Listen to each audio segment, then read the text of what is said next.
स्वागत है आप सभी का आज की इस वीडियो में। आज की इस वीडियो में हम लोग मध्यकालीन भारत के बारे में बात करने वाले हैं, जो कि हिस्ट्री का काफ़ी बड़ा पोर्शन है, काफ़ी इंपॉर्टेंट भी है। ठीक है, तो अगर मध्यकालीन भारत के बारे में बात करी जाए, मध्यकालीन भारत में हम लोग को बेसिकली जो दिल्ली सल्तनत है और मुगल काल, यही दोनों पढ़ना रहता है। ठीक है, लेकिन इस वीडियो में हम लोग दिल्ली सल्तनत हमारा स्टार्ट कैसे हुआ, यानी कि दिल्ली सल्तनत से पहले वाली जो घटनाएं हैं उसके बारे में चर्चा करेंगे। तो चलिए शुरू करते हैं। सबसे पहले हम लोग बात करेंगे मध्यकालीन भारत का जो टाइम पीरियड है उसके बारे में। तो यहाँ पर आप लोग देख सकते हैं मध्यकालीन भारत का जो समय है वो 712 ईस्वी से शुरू होता है और 1707 ईस्वी तक चलता है। 712 ईस्वी में जब मोहम्मद बिन कासिम का जो आक्रमण होता है तब से स्टार्ट हो जाता है हमारा मध्यकालीन भारत, और औरंगजेब की मृत्यु तक दिल्ली सल्तनत हमारा मध्यकालीन भारत चलता रहता है। औरंगजेब की मृत्यु के बाद हमारा आधुनिक भारत का इतिहास स्टार्ट हो जाएगा। ठीक है, तो हम लोग मोहम्मद बिन कासिम का जो आक्रमण है वहाँ से लेकर के औरंगजेब की मृत्यु तक मध्यकालीन भारत के अंतर्गत पूरा स्टडी करेंगे। तो चलिए आगे देखते हैं हम लोग। अगर से मोहम्मद बिन कासिम के बारे में बात करिए तो मोहम्मद बिन कासिम एक अरब आक्रमणकारी था। ठीक है, और अरब आक्रमणकारियों के बारे में बात करी जाए तो मोहम्मद बिन कासिम से पहले भी बहुत क्या 2 अरब आक्रमणकारी आए थे। तो चलिए उनके बारे में बात करते हैं। ठीक है, तो भारत पर अरब आक्रमण, ठीक है, तो सबसे पहला अरब आक्रमण हुआ था 711 ईस्वी में। किसने किया था? अबैदुल्लाह ने किया था। ठीक है, ये असफल रहा, यानी ये अबैदुल्लाह ने जो आक्रमण किया था भारत पे, वो असफल रहा, ये जीत नहीं पाया एक तरीके से। फिर उसके बाद आते हैं बुदैल। बुदैल ने भी उसी साल 711 ईस्वी में ही जो दूसरा अरब आक्रमण कह सकते हैं बुदैल ने किया, ये भी असफल रहा। ठीक है, लेकिन फिर जो तीसरी बार किसी अरब आक्रमणकारी यानी कि मोहम्मद बिन कासिम ने जब तीसरी बार यानी कि तीसरा जब अरब आक्रमण हुआ, किसने किया था? मोहम्मद बिन कासिम ने। कब किया था? 712 ईस्वी में। तो ये सफल रहा, यानी कि ये जो युद्ध हुआ मोहम्मद बिन कासिम ने जीता। अब ये युद्ध किसके किसके बीच में हुआ था? सबसे पहले तो मोहम्मद बिन कासिम और ये जो है राजा दाहिर, जो सिंध के राजा थे, सिंध क्षेत्र के, उनके बीच मोहम्मद बिन कासिम और सिंध के राजा दाहिर के बीच में हुआ था, जिसमें मोहम्मद बिन कासिम क्या रहा? जीत गया, सफल रहा। ठीक है, अच्छा, मोहम्मद बिन कासिम के बारे में बात करिए तो मोहम्मद बिन कासिम कहीं का शासक नहीं था। ये अल हिजाज जो है, अल हिजाज का अरब के शासक अल हिजाज का सेनापति था। ठीक है, मोहम्मद बिन कासिम एक सेनापति था अल हिजाज का। तो इसने सबसे पहले आक्रमण किया किस पे? राजा दाहिर जो सिंध क्षेत्र के राजा थे उनके ऊपर आक्रमण किया। ठीक है, और आक्रमण किया किस लिए करते थे? लूटपाट के लिए करते थे। तो लूटा, और राजा दाहिर की 2 पुत्रियां थीं, परिमला और सूर्यमला। इन दोनों को भी क्या कर ले गया? अपने साथ अगवा करके ले गया। ठीक, तो यहाँ पर हम लोग देख सकते हैं जो सबसे पहला सफल आक्रमण जो अरबों का था वो क्या था? देवल बंदरगाह राजा दाहिर के ऊपर सिंध क्षेत्र में सबसे पहला सफल आक्रमण था अरबों का मतलब मोहम्मद बिन कासिम से बात हो रही है यहाँ पर। ठीक है, कहाँ पे किया था? देवल बंदरगाह पे। देवल बंदरगाह के बाद कहाँ पर आक्रमण किया? नीरम बौद्ध स्थल। सबसे पहला सफल आक्रमण देवल बंदरगाह, फिर उसके बाद नीरम बौद्ध स्थल। ठीक है, अच्छा, अब आगे बात करते हैं। मोहम्मद बिन कासिम जब जीत जाता है युद्ध, या फिर जब लूटपाट कर लेता है, ठीक है, तो क्या करता है? वो सिंध का जो क्षेत्र था राजा दाहिर का, वहाँ पे जजिया कर लगा देता है। अब जजिया कर क्या होता है? जजिया कर बेसिकली हिंदुओं पे लगाए जाने वाला कर है। ठीक है, और हिंदुओं पे कर इस तरीके से लगाया जाता था कि अगर से हिंदू उस कर को न दे पाए तो उनको अपना धर्म परिवर्तन करके मुसलमान बनना पड़ता था। ठीक है, तो जजिया कर इस तरीके का कर होता था, यानी कि धर्म परिवर्तन से संबंधित था जजिया कर। ठीक है, और बेसिकली जाहिर सी बात है कि ये गैर मुसलमानों पे ही लगेगा, क्योंकि ये मुसलमान बनाने के लिए ही लगाया जाता था। ठीक है, तो गैर मुसलमानों के अलावा यानी कि जो व्यक्ति मुसलमान उनके ऊपर नहीं लगाया जाता था, और साथ ही साथ जो ब्राह्मण होते थे और जो विधवा होती थी और जो विकलांग होते थे, इन तीनों के ऊपर भी जजिया कर नहीं लगाया जाता था। ठीक, अब आगे बात करते हैं। अच्छा, ये जजिया कर की बात जो है कि ब्राह्मण, विधवा और विकलांग, ये सब इन पर नहीं लगाया जाता था, ये सब बातें पता कहाँ से चलती हैं? ये सब बातें पता चलती हैं चचनामा पुस्तक से। इस पुस्तक के लेखक कौन है? इस पुस्तक के लेखक थे अली अहमद। ठीक है, इतनी बातें हमको याद रखनी है कि जो जजिया कर सबसे पहले किसने लगाया था? कि मोहम्मद बिन कासिम ने लगाया था। और कहाँ पे लगाया था? सिंध क्षेत्र में लगाया था। और ये गैर मुसलमानों पे लगाया जाने वाला कर था, और ये पहले जब लगा, सबसे पहले लगा था तो ब्राह्मण, विधवा और विकलांग पे नहीं लगता था। ठीक है, और ये सब बातों का वर्णन कहाँ मिलता है? ये सब बातों का वर्णन मिलता है चचनामा पुस्तक में। चचनामा पुस्तक अली अहमद द्वारा लिखी गई पुस्तक है। अब आगे बात करते हैं। अब अरब आक्रमणकारियों का उद्देश्य क्या था उसके बारे में चर्चा करते हैं। तो बेसिकली सबसे बड़ा उद्देश्य था लूटपाट करना। ठीक है, अब लूटपाट के साथ साथ जो दूसरा उद्देश्य कह सकते हैं वो था इस्लाम धर्म का प्रचार करना, या फिर क्या कहते हैं, जो जजिया कर का उद्देश्य क्या था? वो इस्लाम धर्म का प्रचार करना ही तो था, यानी मुसलमान बनाना, मुसलमान जाति का विस्तार करना, ये था, कह सकते हैं हम लोग। अच्छा, अब आगे बात करते हैं। तो जो मोहम्मद बिन कासिम है, मोहम्मद बिन कासिम ने क्या किया था, इसने सोने के सिक्के जारी करवाए थे। ठीक है, अब ये जो सोने के सिक्के जारी करवाए थे मोहम्मद बिन कासिम ने, उस सोने के सिक्के का नाम क्या था, दिरहम। इससे पहले भी हम लोगों ने सोने के सिक्कों के बारे में बात की थी। सोने के सिक्के हिंद यवन शासक जो थे, जिसमें से मिनांडर ने भी जारी करवाया था, कनिष्क ने भी जारी करवाया था। ठीक है, तो उसी तरीके से मोहम्मद बिन कासिम ने भी सोने के सिक्के जारी करवाए थे, और उस सिक्कों का नाम क्या था, दिरहम। ठीक, और मोहम्मद बिन कासिम को हम ये कह सकते हैं कि पहला ऐसा मुस्लिम शासक था जिसने सोने के सिक्के जारी करवाए थे। ठीक, अब आगे बात करते हैं। जब भारत पर अरब आक्रमण हुआ तो उसका भारत पे क्या क्या प्रभाव पड़ा, तो यहाँ पे आप लोग देख सकते हैं, जो भारतवासी हैं वो ऊँट पालन करना सीख गए। ठीक है, यानी कि पहले ऊँटों का पालन नहीं होता था, अरब आक्रमण के बाद भारत के जो लोग हैं वो ऊँट पालन करना सीख गए। मानचित्र कला का विकास, यानी जो एटलस है, एटलस से संबंधित है। ठीक है, मानचित्र कला का विकास हुआ अरब आक्रमणकारियों से। मानसून के बारे में पता चला, मानसून पहले भारतवासियों को नहीं पता था। जब अरब आक्रमण हुआ तो वहाँ के जो विद्वान थे उन्होंने एक तरीके से मानसून को इंट्रोड्यूस कराया भारतवासियों को। ठीक है, और मानसून के बारे में किसने बताया था, अलमक सीदी ने। अलमक सीदी ने मानसून के बारे में बताया था। ठीक है, खजूर की खेती करना सीखा हमने, किससे, अरब आक्रमणकारियों से। हिंदी का प्रयोग, हिंदी का प्रयोग भी हम लोग का खुद का नहीं है, ये अरबियों के द्वारा दिया गया, या फिर अरबियों की देन है हिंदी का प्रयोग। काफ़ी क्या कह सकते हैं, आश्चर्यजनक बात है कि हिंदी का प्रयोग अरबियों से हमने सीखा है। ठीक है, और जो दशमलव प्रणाली है, दशमलव प्रणाली को भी हमने, जो है दशमलव प्रणाली का प्रयोग भी अरबों द्वारा जाना है हम लोगों ने। ठीक है, अच्छा, जब अरब आक्रमणकारी जो थे, अरब आक्रमणकारी के बाद कौन आते हैं, तुर्क आक्रमणकारी आते हैं। अरब आक्रमणकारी में सबसे प्रमुख कौन है, मोहम्मद बिन कासिम। यानी अरब आक्रमणकारियों को मोहम्मद बिन कासिम को ही पढ़ना था, जो कि हमने पढ़ लिया है। जितने भी इंपॉर्टेंट फैक्ट्स या फिर जितने भी इंपॉर्टेंट पॉइंट बनते हैं एग्जाम के पॉइंट ऑफ व्यू से, सारी बातों को हम लोगों ने डिस्कस कर लिया है। अब आगे बात करते हैं हम लोग तुर्क आक्रमणकारियों के बारे में। ठीक है, तो तुर्क आक्रमणकारियों के बारे में बात करी जाए तो तुर्क जो है ये अफगानिस्तान जो देश है वहाँ से आए थे। ठीक है, तुर्क आक्रमणकारी अफगानिस्तानी थे या फिर अफगान थे। ठीक है, अच्छा, अफगानिस्तान में एक जगह है गजनी, उस टाइम पे एक जगह थी गजनी, एक जगह है, नाम नहीं है किसी का, जगह का नाम है। ठीक है, अब गजनी क्षेत्र में एक वंश था, यामिनी वंश, जिसको गजनी वंश के नाम से भी जाना जाता था, जिसके संस्थापक कौन थे, अल्पतगीन। अल्पतगीन इस वंश के, यामिनी वंश के संस्थापक थे, और इनके जो अगले उत्तराधिकारी थे वो थे सुबुक्तगीन। अब सुबुक्तगीन के उत्तराधिकारी थे कौन, महमूद गजनवी। महमूद गजनवी जो है काफ़ी इंपॉर्टेंट है तुर्क आक्रमणकारियों में। ठीक है, अच्छा, सबसे पहले हम लोग अल्पतगीन तो संस्थापक थे, ये बात कर ली हमने। सुबुक्तगीन के बारे में बात कर लेते हैं। सुबुक्तगीन भारत पर आक्रमण करने वाला पहला तुर्क आक्रमणकारी था। ठीक है, सफल कौन हुआ, महमूद गजनवी। महमूद गजनवी का ज़्यादा इंपैक्ट पड़ा, लेकिन सबसे पहले किसने आक्रमण किया था, सबसे पहले आक्रमण किया था सुबुक्तगीन ने। भारत पर सबसे पहला तुर्क आक्रमणकारी कौन है, सुबुक्तगीन। अब सुबुक्तगीन के बाद कौन आता है हमारा, इसका जो पुत्र है सुबुक्तगीन का, महमूद गजनवी।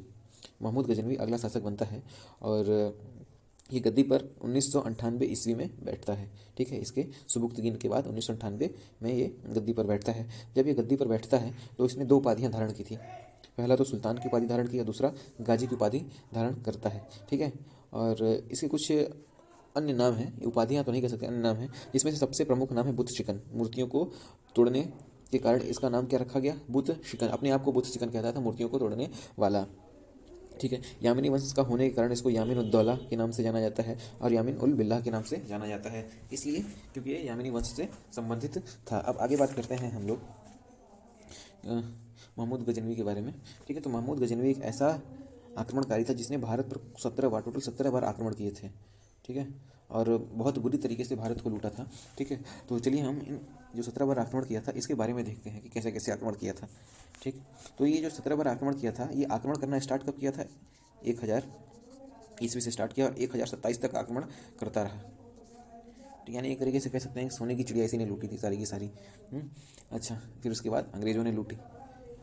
जैसा कि हम लोगों ने अभी देखा कि ये जो महमूद गजनवी है 1998 में गद्दी पर बैठता है, और अपना आक्रमण कब स्टार्ट करता है, 1000 ईस्वी से आक्रमण स्टार्ट करता है। तो सबसे पहले कहाँ पर आक्रमण करता है, सबसे पहले ये 1000 ईस्वी में जयपाल, जो कि हिंदू शाही वंश के शासक थे, उन पर आक्रमण करता है, लेकिन ये आक्रमण असफल रहता है। यानी कि जयपाल जो है इस आक्रमण को असफल कर देते हैं गजनवी से जीत करके। ठीक है, लेकिन एक साल बाद फिर तैयारी करके आता है गजनवी। ठीक, फिर जयपाल पे ही आक्रमण करता है। ठीक है, और इस बार जब आक्रमण करता है तो युद्ध जो है काफ़ी हिंसक हो जाता है, और इस युद्ध का नाम भी है एक वहिंद का युद्ध। यानी कि ये कह सकते हैं, अगर क्वेश्चन ऐसे पूछ सकता है कि जो जयपाल हैं महमूद गजनवी से किस युद्ध में पराजित हुए थे, तो वहिंद का युद्ध जो था, वहिंद के युद्ध में जयपाल और महमूद गजनवी के बीच में जो लड़ा गया था उसमें महमूद गजनवी सफल रहा। ठीक, तो यहाँ पर जयपाल की हार हो गई, महमूद गजनवी जीत गया। और वह हिंद का युद्ध कब लड़ा गया? 1001 ईस्वी में लड़ा गया था।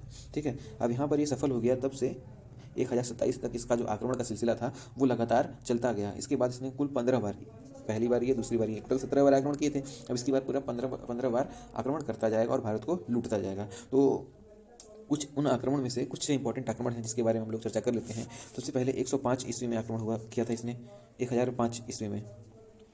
सबसे पहले तो 1000 ईस्वी में किया था जयपाल हिंदू शाही वंश के खिलाफ, फिर 1001 में सेम जो जीत गया था दूसरा वाला, फिर उसके बाद 1005 केवल इंपॉर्टेंट आक्रमण के बारे में हम लोग बात करेंगे। ठीक है, तो मुल्तान पर, यानी कि जो पाकिस्तान में पड़ता है, उस पर आक्रमण किया 1005 ईस्वी में, उसको लूटा। फिर 1008 ईस्वी में आक्रमण किया नगरकोट, जो कि हिमाचल प्रदेश में पड़ता है, इसको लूटा, नहीं नगरकोट को लूटा। फिर 1018 में कन्नौज को लूटा। जब 1018 में आक्रमण किया था कन्नौज पर, तो उस टाइम पे जो शासक थे यहाँ पे कन्नौज के, वो थे राज्यपाल गुर्जर। राज्यपाल गुर्जर इनको हराया था इसने, महमूद गजनवी ने। ठीक है, कन्नौज के शासक थे,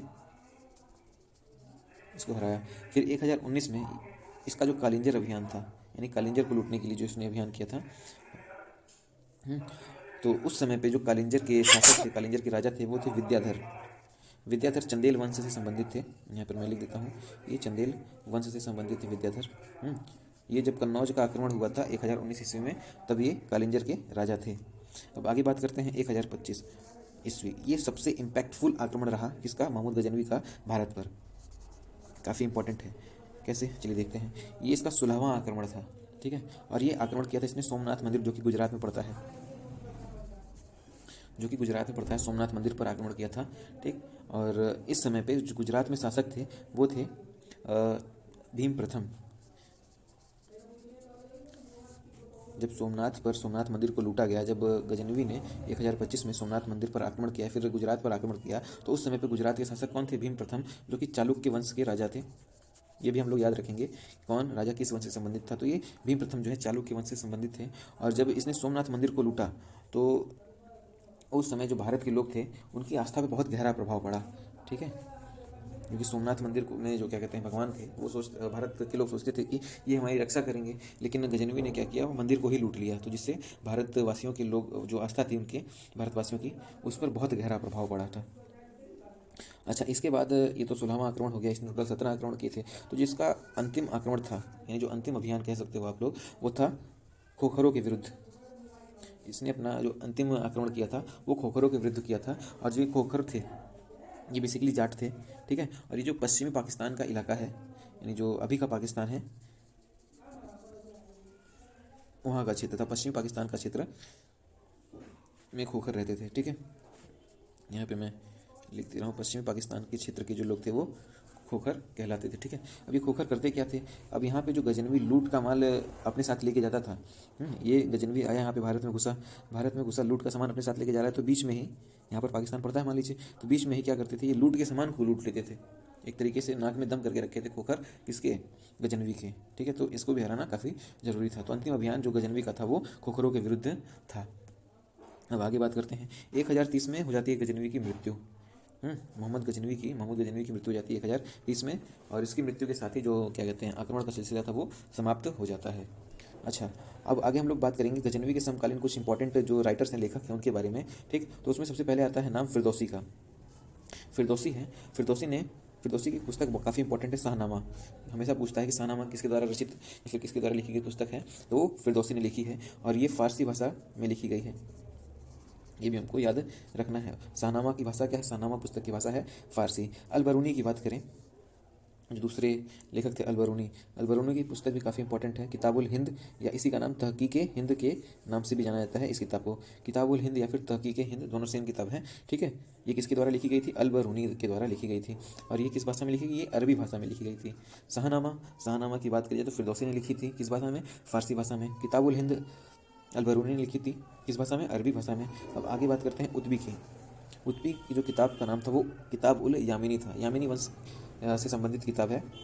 किसने लिखी थी? उत्बी ने। फिर वैहाकी की किताब का नाम क्या है? तारीख कुतुब सुबुक्तगीन, यानी जो महमूद गजनवी के पिता थे, अब्बाजान, उसके बारे में ये किताब लिखी गई है। तारीख़ सुबुक्तगीन लिखी किसने है? वैहाकी ने। तो यहाँ पर हम लोग इसको एक बार और देख लेते हैं। फिरदौसी की पुस्तक का नाम क्या है? शाहनामा, जो कि फ़ारसी भाषा में लिखी गई है। अलबरूनी की पुस्तक का नाम किताबुल हिंद या फिर तहकीक हिंद है, जो कि अरबी भाषा में लिखी गई है। उद्बी की बात करें तो उद्बी ने किताबुल यामिनी जो रचना है उसके रचनाकार हैं या फिर उसके लेखक हैं। वैहाकी जो है वो सुबुक्तगीन के काफ़ी बड़े भक्त लगते थे, इसलिए उन्होंने तारीख़ सुबुक्तगीन लिखी थी। अब आगे हम लोग बात करेंगे। अच्छा, यहाँ पर एक पॉइंट बनता है कि जो महमूद गजनवी है, महमूद गजनवी ने भारत पे कभी शासन नहीं किया, ये सिर्फ भारत को लूटा, अपने घर वापस चला गया, यानी गजनी वापस चला जाता था। ये लूटा मतलब भारत में डेरा नहीं जमाया अपना।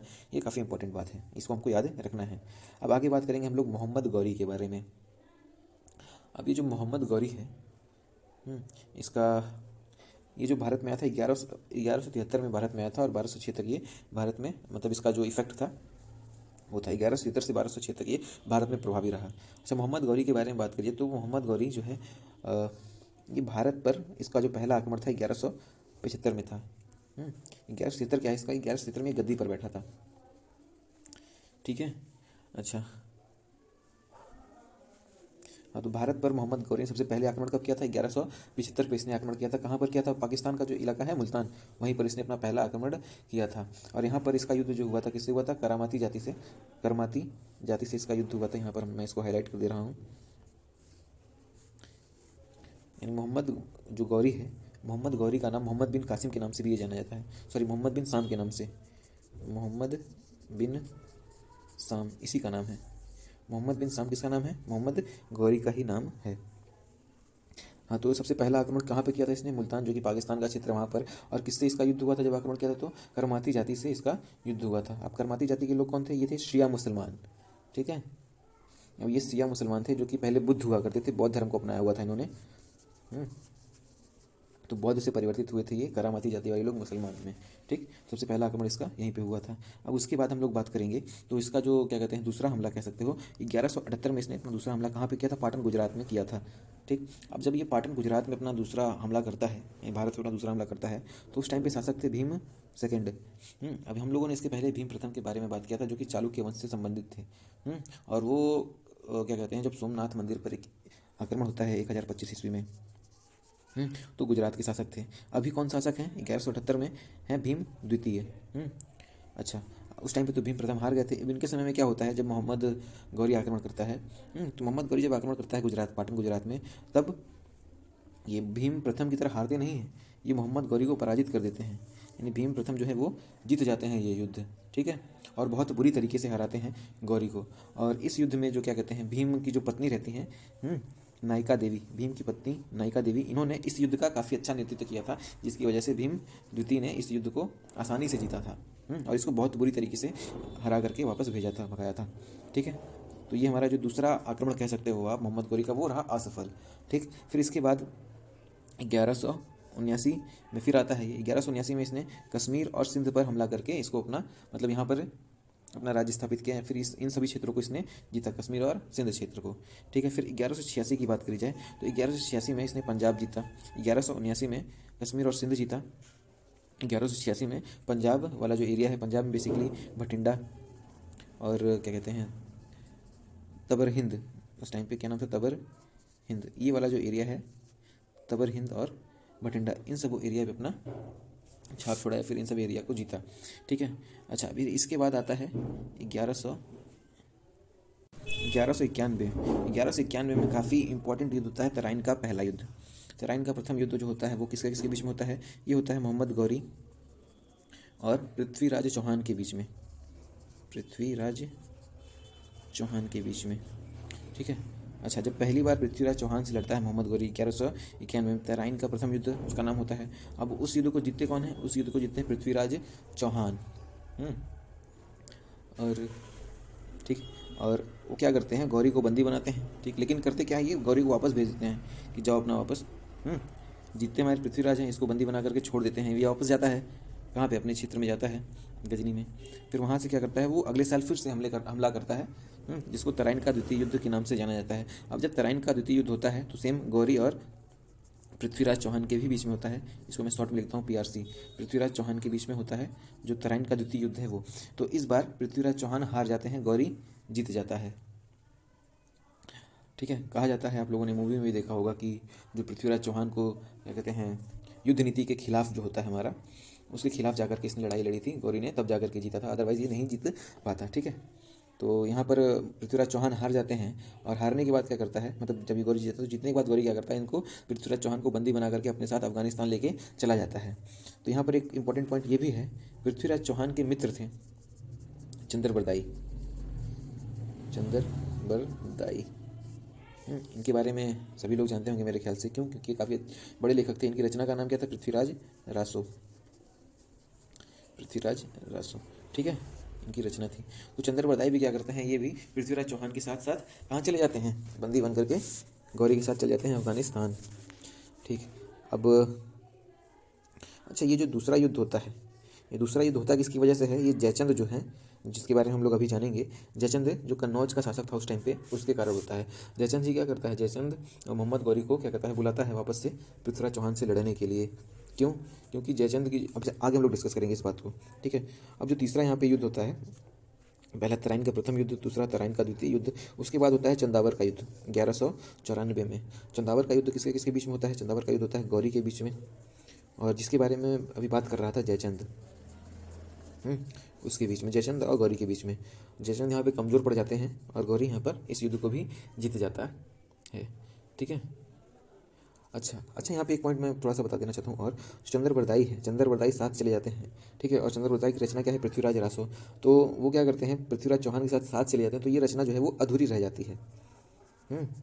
इस रचना को पूरा नहीं कर पाते हैं चंद्र बरदाई। तो इसको पूरा कौन करता है? इसको पूरा करता है जलहण। अब ये जलहण कौन है? जलहण जो चंद्र बरदाई हैं, चंद्र बरदाई के पुत्र हैं। ठीक है। इन्होंने पृथ्वीराज रासो को पूरा किया था। ठीक।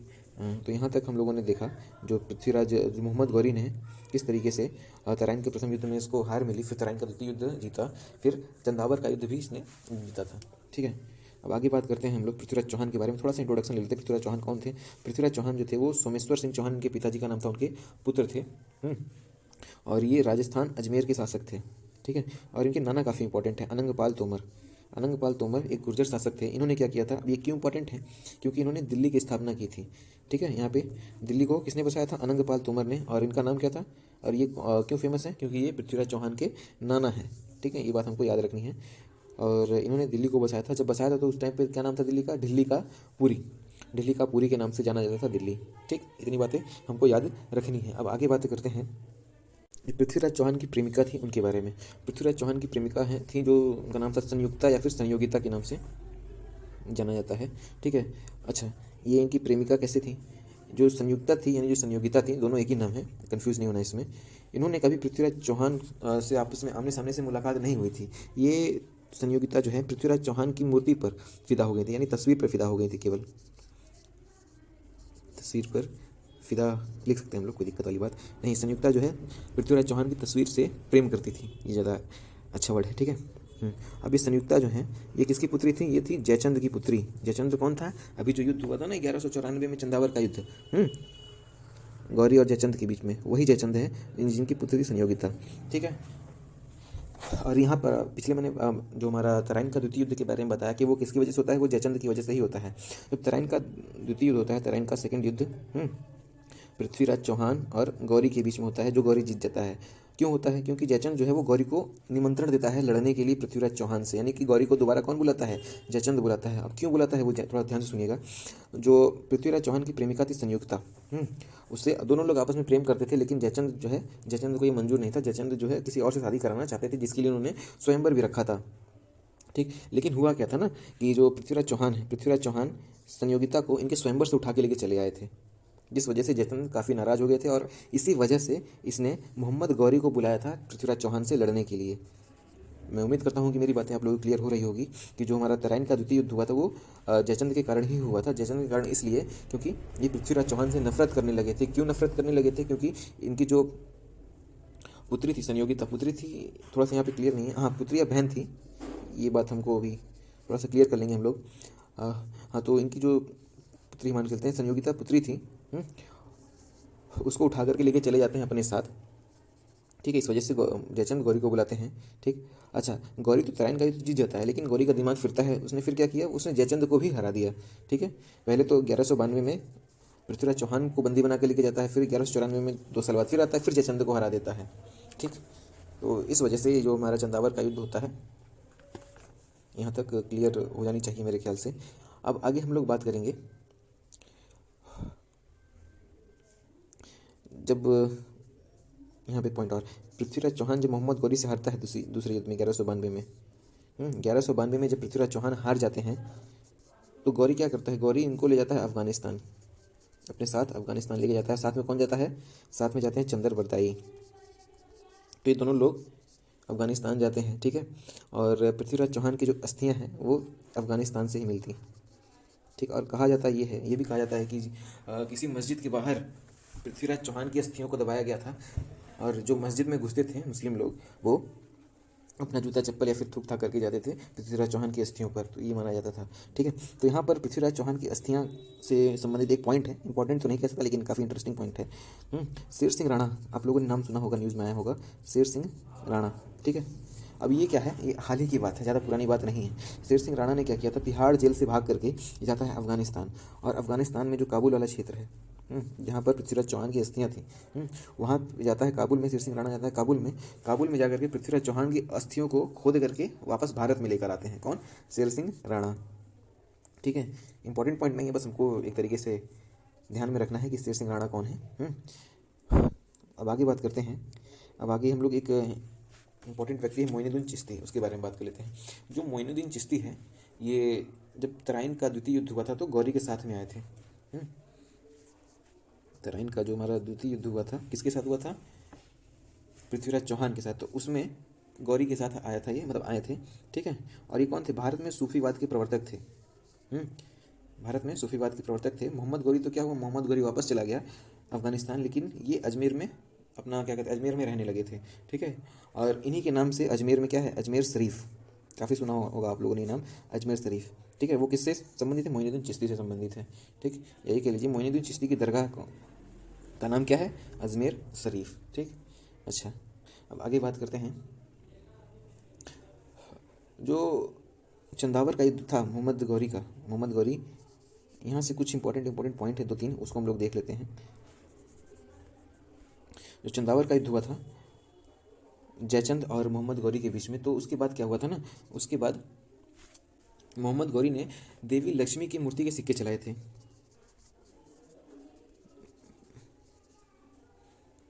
ठीक, ये पॉइंट याद रखेंगे, देवी लक्ष्मी की मूर्ति के सिक्के किसने चलाए थे, मोहम्मद गौरी ने चलाए थे 1194 में। ठीक है, और ये चंदावर का युद्ध जो है वो जीतने का श्रेय किसको देता है गौरी, वो अपने गुलाम ऐबक को देता है। ऐबक के बारे में आप लोगों ने काफ़ी ज़्यादा सुना होगा, मोहम्मद कुतुबुद्दीन ऐबक वही ऐबक है जो मोहम्मद गौरी का गुलाम था। ठीक है, तो चंदावर का युद्ध जीतने का श्रेय किसको जाता है, ऐबक को जाता है। किसके हिसाब से, मोहम्मद गौरी के हिसाब से। ठीक है, और चंदावर के मतलब इसके बाद जो मोहम्मद गौरी था, मोहम्मद गौरी ने उत्तर भारत में एकता प्रथा चलाई थी। ठीक है, और क्या कहते हैं सैनिक, जिसमें क्या था कि एकता प्रथा में क्या होता है कि सैनिकों को एकता में वेतन के बजाय जमीन का टुकड़ा देता था। ठीक, आगे उस बारे में भी बात करेंगे, एकता प्रथा के बारे में। ठीक है, अच्छा, तो हम लोगों ने बात किया अभी क्या कहते हैं मोहम्मद चिश्ती के बारे में। अब यहाँ पर 1203 में जो है, यहाँ पर मोहम्मद बिन साम, मैंने नाम पहले बता दिया था कि क्या है, मोहम्मद गौरी का जो असली नाम था मोहम्मद बिन साम। ठीक, तो 1203 में मोहम्मद गौरी क्या करते हैं, अपना कालिंजर अभियान करते हैं। किसके खिलाफ करते हैं, परमर्दी देव। ठीक, परमर्दी देव एक चंदेल शासक था, ये भी क्या कहते हैं, हार जाते हैं, परमर्दी देव भी हार जाते हैं। और इनके जो सेनापति हैं काफ़ी इंपॉर्टेंट है, काफ़ी मतलब नाम सुना होगा आप लोगों ने, आल्हा और उदल।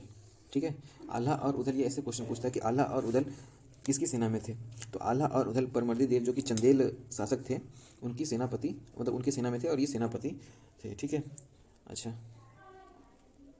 अब आगे बात करते हैं।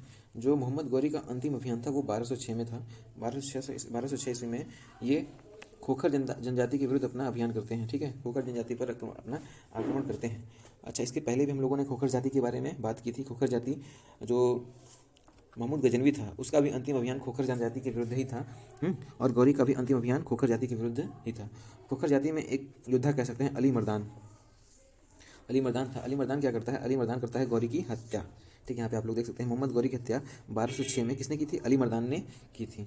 ठीक, अच्छा, जब इसका लास्ट टाइम चल रहा था, जब ये मर रहा था, यानी कि 1206 की बात है, अपने अंतिम समय में इसने कुछ कहा था जो कि काफ़ी इम्पैक्टफुल रहा हमारा जो आने वाला इतिहास है उसके हिसाब से। उसने ये कहा था कि मेरे दास ही मेरी संतान है। ठीक, इसने अपने जो जितने भी दास थे उनको अपनी संतान कहा था। अब इनके दास कौन कौन से थे? इनके दास में सबसे पहला आता है यल्दौज, कुबाचा और ऐबक। ठीक है, अब यल्दौज की बात करी जाए, जब मोहम्मद गौरी मरा तो यल्दौज को कौन सा क्षेत्र मिला? गजनी क्षेत्र, जहाँ पे रहता था, यानी जो मूल निवास स्थान था किसका? मोहम्मद गौरी का, वो किसको मिलता है? यल्दौज को मिलता है। और सिंध क्षेत्र किसको मिलता है? कुबाचा को मिलता है। सिंध क्षेत्र में बेसिकली मुल्तान, काबुल और कंधार, ये वाला जो एरिया है वो कुबाचा को प्राप्त होता है। और ऐबक को दिल्ली वाला क्षेत्र, लाहौर क्षेत्र, यानी जो दिल्ली के आसपास वाला क्षेत्र है वो प्राप्त होता है, लाहौर और दिल्ली वाला क्षेत्र। ठीक है, हाँ, तो इन दासों से संबंधित भी कुछ फैक्ट्स हैं, उसको भी हम लोग देख लेते हैं। जो यल्दौज है गजनी क्षेत्र, कुबाचा को सिंध क्षेत्र और ऐबक को लाहौर क्षेत्र मिलता है। यल्दौज क्या करता है? वो लाहौर और दिल्ली वाला क्षेत्र कब्जा करना चाहता था। तो यल्दौज क्या करते हैं? वो यल्दौज करते हैं ऐबक पे आक्रमण। ठीक, यल्दौज ऐबक पे आक्रमण करता है। ठीक, इन दोनों के बीच में युद्ध होता है। जीतता कौन है? ऐबक जीतते हैं। ऐबक जीत के क्या करते हैं? इनकी बेटी से शादी कर लेते हैं। ठीक, इनकी बेटी और ऐबक की शादी हो जाती है। यहाँ पे थोड़ा सा मैं क्लियर करने की कोशिश करता हूँ। यल्दौज ऐबक, ठीक, इन दोनों के बीच में युद्ध होता है। ठीक, ऐबक जीत जाते हैं। ठीक, अब जीतने के बाद क्या करते हैं? इनकी जो पुत्री है, इनकी पुत्री की शादी किससे हो जाती है? ऐबक से हो जाती है। ठीक, एक तरीके से दोनों आपस में रिश्तेदार हो जाते हैं। ठीक है, अब यहाँ पे जो हमारे तीसरे दास थे कुबाचा, दूसरे दास थे, इनका भी थोड़ा सा कुछ सीन है इसमें। अब यहाँ पे क्या सीन है? जो कुबाचा है, एक मिनट, जो कुबाचा है, कुबाचा का यहाँ पे क्या रोल है? अब ऐबक की जो बहन थी एक, यल्दौज की पुत्री से शादी करता है ऐबक, और अपनी जो बहन थी ऐबक की, उसकी शादी किससे करा देता है? कुबाचा से करा देता है। ठीक है, तो इस तरीके से देखा जाए, ऐबक यल्दौज का क्या बनता है? थोड़ा सा यहाँ पे क्लियर करते हैं। ऐबक जो है वो यल्दौज का दामाद बन जाता है, यानी कि यल्दौज बन जाते हैं ससुर। और कुबाचा क्या बन जाता है? कुबाचा बन जाता है जीजा। ठीक, तो ये पॉइंट को समझना है, याद करने की कोई ज़रूरत नहीं है। अब इनके बाद एक काफ़ी इम्पोर्टेंट रोल है इतिहास में एक व्यक्ति का, जिसका नाम है बख्तियार खिलजी। बख्तियार खिलजी वही है जिसने नालंदा विश्वविद्यालय को तबाह किया था, विक्रमशिला विश्वविद्यालय को तबाह किया था, उदंतपुरी विश्वविद्यालय को तबाह किया था, जो कि भारत में स्थित था। इसके बारे में चलिए बात कर लेते हैं। ये 1203 से 1206 गौरी का सेनापति रहा। ठीक है, जब गौरी मर जाते हैं, 1206 में गौरी मर जाते हैं ना, गौरी की मृत्यु हो जाती है। किसने करी थी? गौरी की हत्या किसने की थी? खोखर जनजाति के एक व्यक्ति अली मर्दान ने की थी। ठीक है, तो 1206 के बाद ये किसका सेनापति बनता है? ऐबक का सेनापति बनता है। ठीक, 1206 के बाद जो दिल्ली और लाहौर का क्षेत्र है वहाँ का राजा कौन बनता है? शासक ऐबक ही तो बनता है। तो बख्तियार खिलजी किसके लिए काम करता है? ऐबक के लिए सेनापति का काम करता है। ठीक है, और जो बख्तियार खिलजी है ये काफ़ी क्रूर किस्म का सेनापति था। इसने बंगाल और बिहार में काफ़ी उपद्रव मचाया था। ठीक, और एक टाइम ऐसा आया कि इसकी तबीयत काफ़ी ज़्यादा ख़राब हो गई थी। इनके जो हकीम हुकाम रहते हैं वो इनकी क्या कहते हैं, इनको ठीक नहीं कर पा रहे थे। तो उस टाइम पे एक व्यक्ति था शीलभद्र, जो कि नालंदा से था।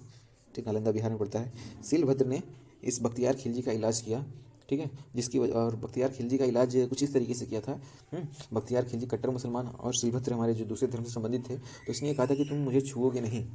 मैं शीलभद्र से कोई किसी भी प्रकार की दवा ये नहीं लेना चाहते थे। ठीक है, बिना दवा लिए ही ठीक होना चाहते थे। कौन? बख्तियार खिलजी।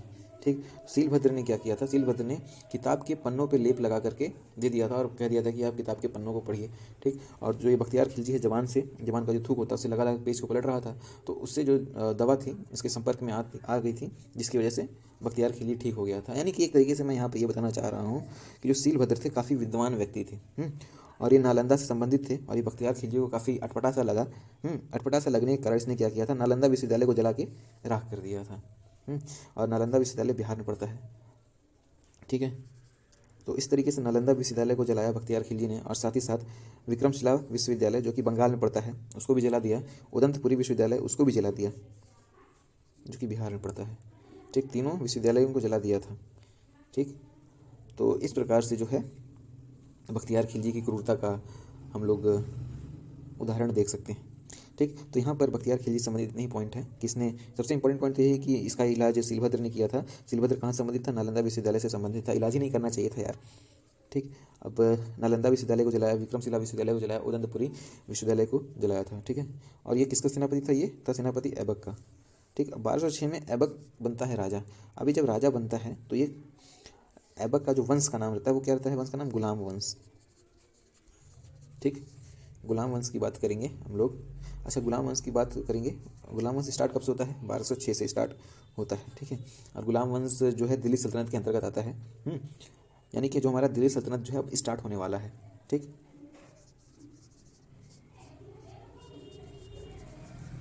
दिल्ली सल्तनत कब से स्टार्ट होगा, 1206 से।